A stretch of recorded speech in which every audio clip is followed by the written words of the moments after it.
morning. Cindy Birkeland here with cindybirkeland.com, and I'm super excited. Good friend of mine, Stan Hyt, is here, and we are excited. He is running for sheriff, and we just wanted to get the word out. Our last and final, Yes. Tomorrow is voting day for the primaries, and we just want to make sure that if you had any questions about who to vote for sheriff, like, you won't have any questions when we're done today. And I'm really proud of Stan. We're both fellow Christians, and when I first heard him talk about the fact that he was a Christian and what his values stood for, I immediately knew that he would be the one that would have my vote. And as I've gotten to know you, I really love your stand. And I know that you said earlier that you decided to take this race up really because of what was happening, what was happening to people with the current state of our sheriff and our governor and everything with these mandates. Exactly. People have been so railroaded and really misunderstanding what the term mandate is and all this stuff. And I know that, you said that, something like this came down again, which we fully expect it to. I don't think they're done with any of this crap. That the power really comes from the sheriffs. And you guys, if every sheriff across this country said, we are not enforcing this ridiculous mandate, things would be very different. Look at the state of Los Angeles, how it would look. The whole state of California, And I was wondering, where are our powerful men? Where are our men that would stand up for us? I mean, most sheriffs are men, right? But why do you think people weren't standing up? Why do you think Joe Lombardo just enforced all this stuff? Like, it really starts at the sheriff level on stuff like this. Like, a governor can hand out a mandate, but that doesn't mean that a sheriff enforces it. Exactly. You brought up the point that the sheriff is a very powerful position, but the power is to protect its community. It's not necessarily to subject its community. It's to protect it. That's what it's there for. As sheriff, I don't want to have my own agendas out there. I'm not interested in ruling like the governor, in this mandate or that mandate. I simply want to protect the Constitution. So that's what got me in this race to begin with. When those mandates came out, they initially we didn't know what we had, but after the science came out, we realized we did, and they went on for a year. Then they went on for a year and a half and 2 years. It's like, now we realize there's a different agenda. It's not for the community. It's for their own agendas. Right. And I just want to make sure the police are not used to enforce unconstitutional agendas, mandates. Right. Now, and then that brings me up to another thing, because we've seen, and not anymore on the news, because of course our corrupt news is not showing what's going on in Australia. But the biggest problem I feel with Australia is that they have not had guns. They're not allowed to have their own guns. And look at what happened with mandates and enforcing mandates. And now here these people are being herded into camps like cattle, and all their rights have been taken away because they have no way of protecting themselves. I've always said, look at what the government's doing to us now. Imagine if we didn't have guns to protect ourselves. Absolutely. I love it when Joe Biden starts talking about the fact that he's clamping down on guns, and then people sell out of their guns. Yeah. All of our gun stores sell out because, people are just so tired of, being controlled. In this country, our Second Amendment is literally what's keeping our country, to not be in Australia right now. That is the bottom line. And China, those people have been kept in their homes, just like Australia. These countries are communists. I don't care what anybody says. If you don't think Canada is communist now, and Australia, China definitely, but we're seeing on the writing on the wall, and we've got to stand up as citizens. And our job as citizens of this country is to vote in good sheriffs. And when a sheriff like Stan Hyt says, sorry, I don't care who you are, I'm not enforcing that, things would be very, very different. And somebody like Steve Sisolak wouldn't be running things like a king, Exactly. The governor, the sheriff doesn't work for the governor, doesn't work for the federal government, doesn't work for big pharma, big business. The Palms, the MGM doesn't work for them. The sheriff works for the people. That's right. Sheriff is an elected position. So as citizens of Las Vegas and Henderson and all, it is our job as citizens to keep evil at bay. And that's going to look, it is so important in this election that we understand, if we haven't seen it already, how important a good sheriff is, how important a good governor is, our judges. Guys, we got to wake up, full wake up. Tomorrow, we got to go to the polls and vote. And if you are registered as an independent, I'm here to tell you, you will not be able to vote for our governor and who else? They can vote for you because you're nonpartisan. Yeah, senators. Yeah, I mean, okay. We're infected throughout all levels of our government. We need to vote and vet our candidates all the way from school board, city commission, state assembly, the judges, especially the governor. I mean, everything. Everything is so important. We have to take back our state. Absolutely. So if you are going to the polls tomorrow, and you want to change your voter status, you can actually do it tomorrow. And just so you know, Democrats have 2 running for governor. That's Steve Sisolak and 1 other. Republicans, we have 16 candidates for governor. So, change your vote reflective of that. Change your status and make a good decision. I'm standing with Joey Gilbert. I don't know who you're standing with. I very much am standing with Joey Gilbert, and there are a couple good ones though. Yes. Fred Simon is excellent. Yep. I like him very much, and as well as Guy Nora. There's several. There's, like you said, there's 16 candidates. I feel strongly though that Joey is a baby Trump, and he's got the chutzpah to speak his mind and to stand for the people. I think he's been putting that to work, showing that with what he's been up to. He's standing the strongest at this point right now. Now let's get back to you too, Stan. I want to really cover what are some really important points that we need to know about you. I love your stand on Second Amendment that, criminals don't ask for permission to get guns. Good people do.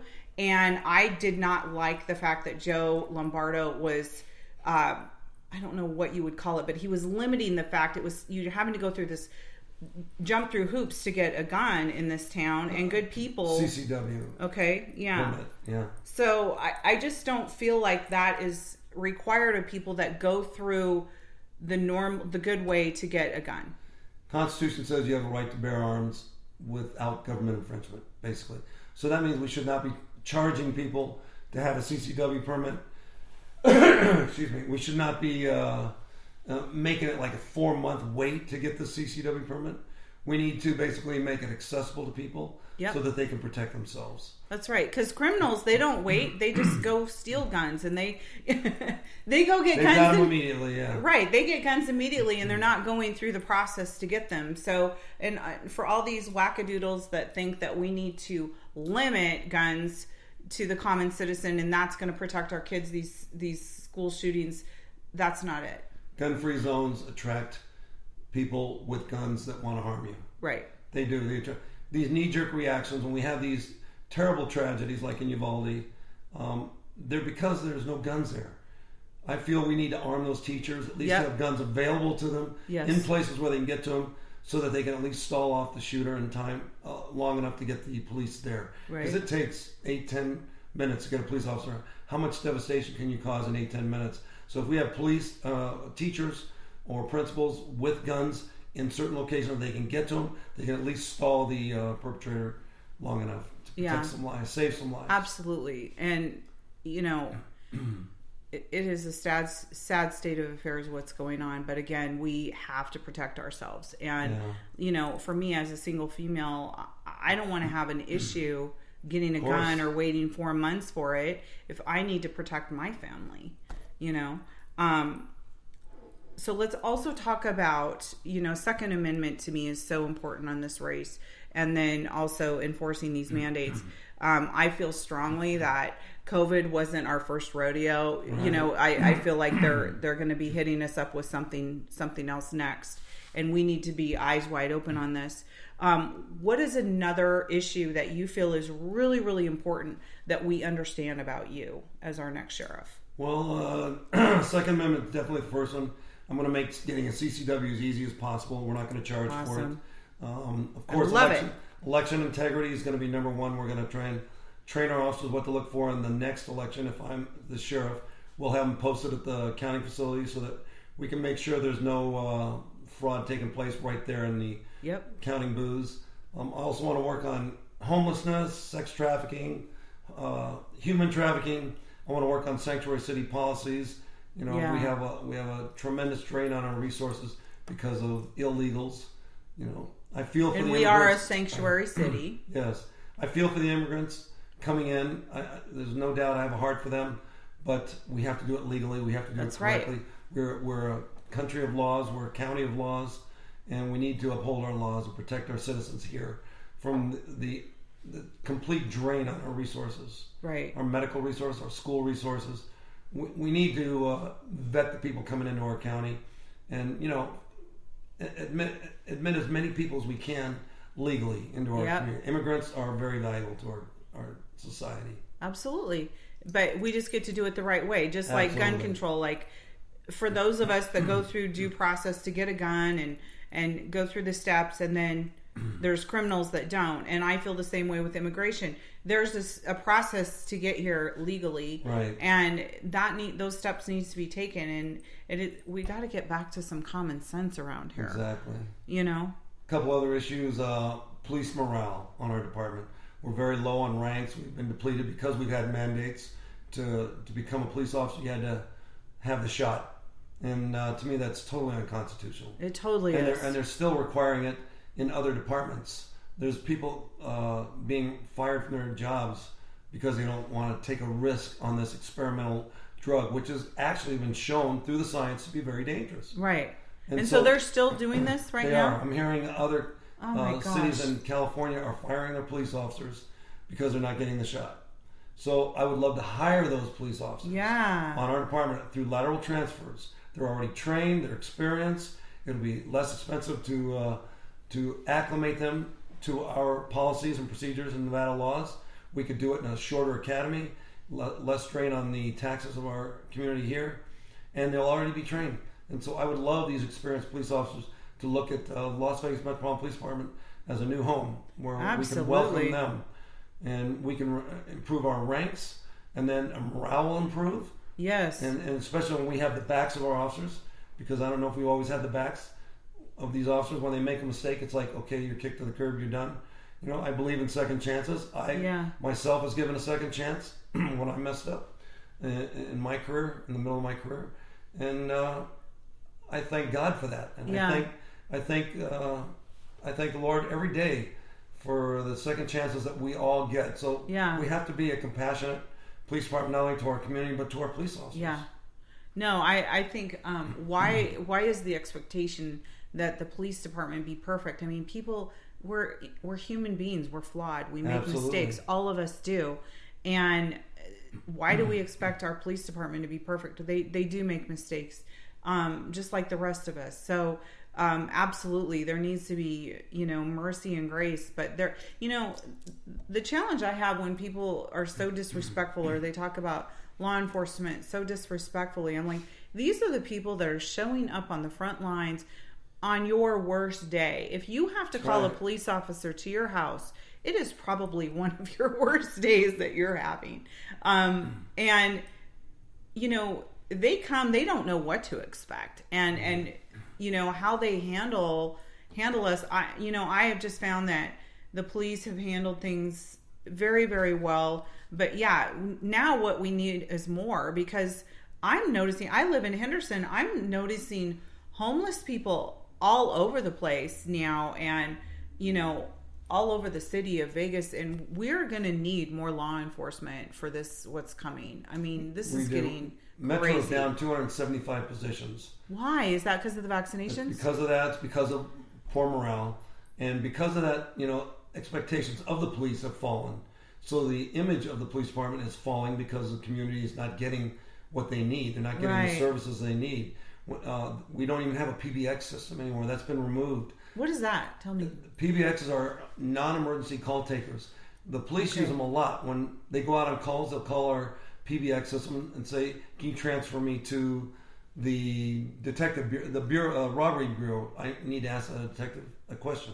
Can you transfer me to the airport. I need to ask a question to the airport, somebody at the airport. I would use them just sometimes to call and get an address of a police I want to send a Christmas card to. We don't have that ability anymore. Now it's only 911 call takers. Oh my gosh. The community has no way of communicating with the police department.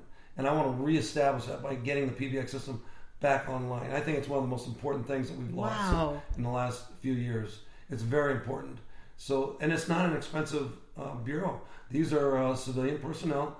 They're happy to do the job. They love doing the job, and they don't make the highest salaries in our department. And but they're not there for that. They're there because they're there to contribute. They're just good, hardworking civilian personnel that want to contribute, like you said. And so, because of that, the community doesn't have much respect for the police department because they're not getting through. They're not getting their answers. They're not getting the police officers when they need them. Yeah. For non-emergency type responses. Just for a simple little, I had a fender bender. I need a traffic officer. Sure. They're not getting any response for that. Wow. And so that's what I want to do. I want to reestablish the PBX. And hopefully we can improve the image of our police department to our community. That alone will help with morale in our police department. I have another question for you too, Stan, because Yuli and I were just talking about this earlier this morning. There is a police department, I want to say it's in Michigan or Chicago, it's up north. They have already blown through their gas budget for the year. And so they now are not responding, like the 911 calls, they're trying to handle it on a 911 level. Like, if you're not dying or you're not currently being raped, we're not coming because we have no gas to get there. Yeah.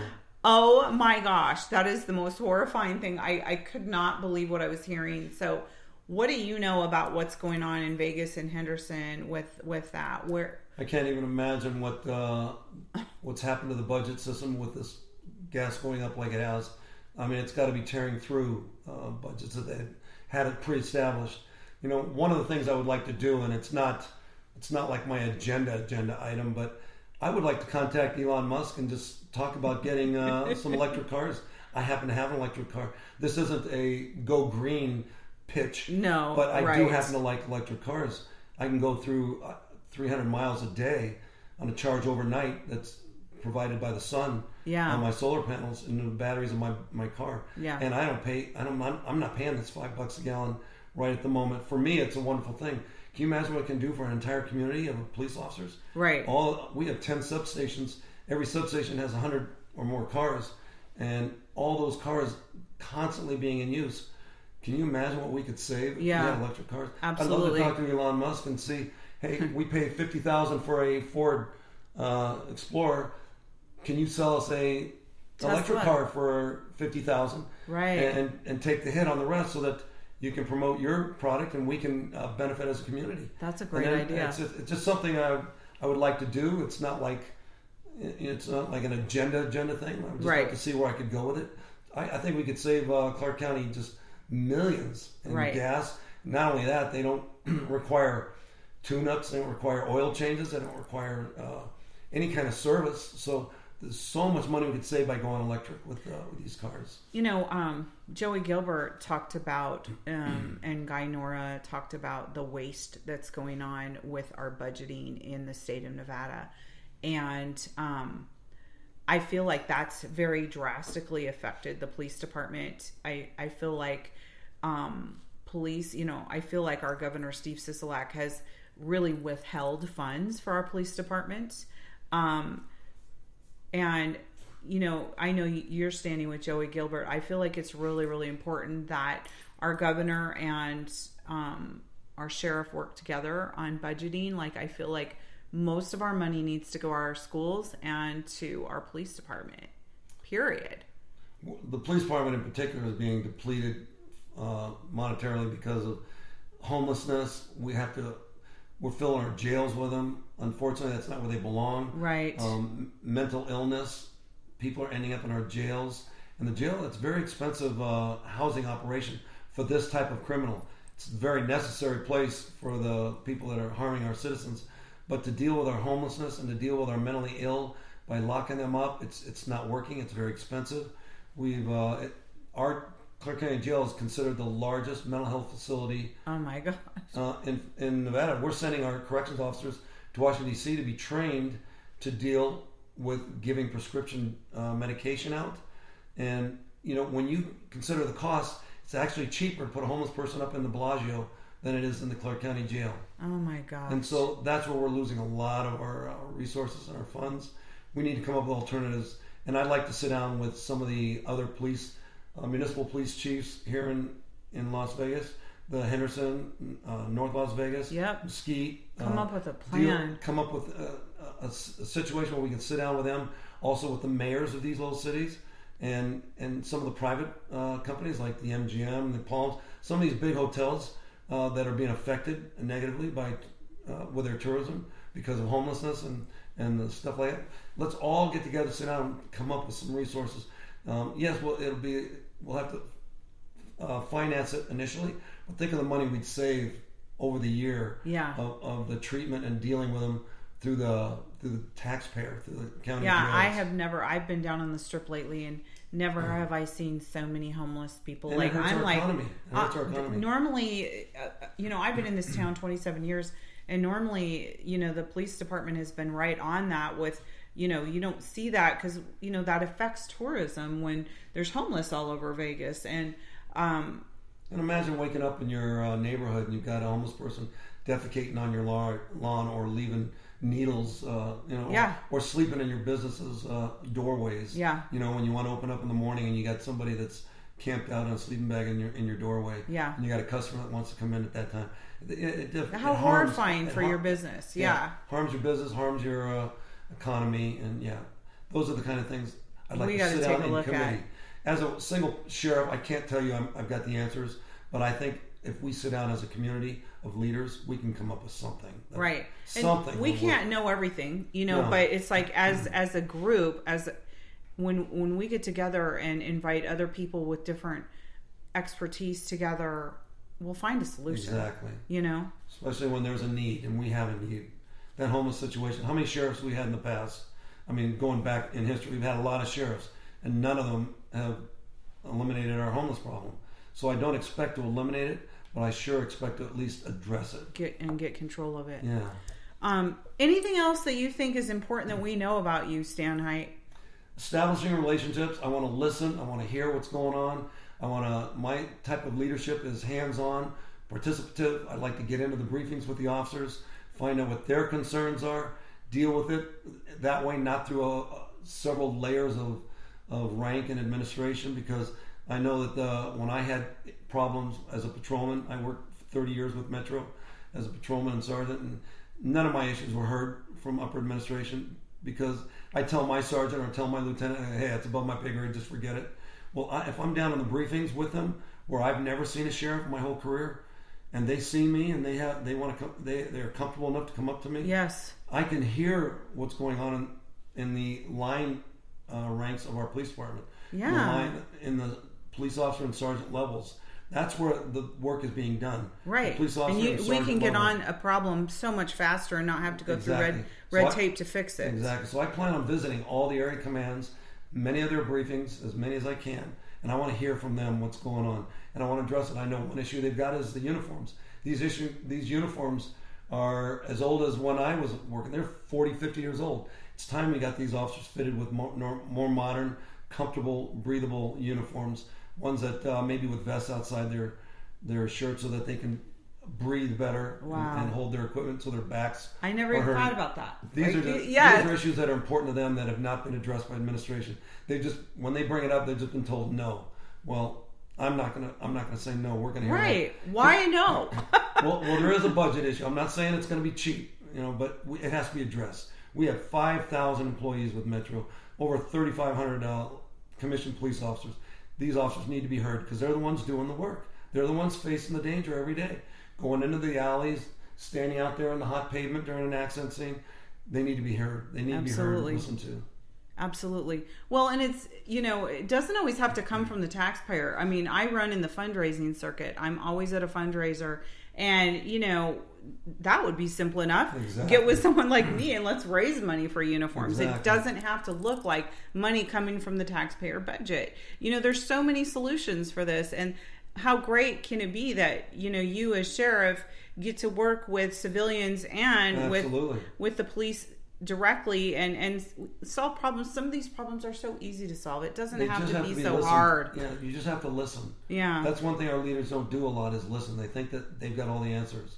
And they listen just to their top executive branch that has been so long away from the line level. That they don't even know what's going on. Yeah, so they're all dealing with that administrative level, and it's time we listen to the people doing the work. Amen. And same with the people doing the what is it I'm trying to say, the illegal aliens. We need to listen to the what's the name of it?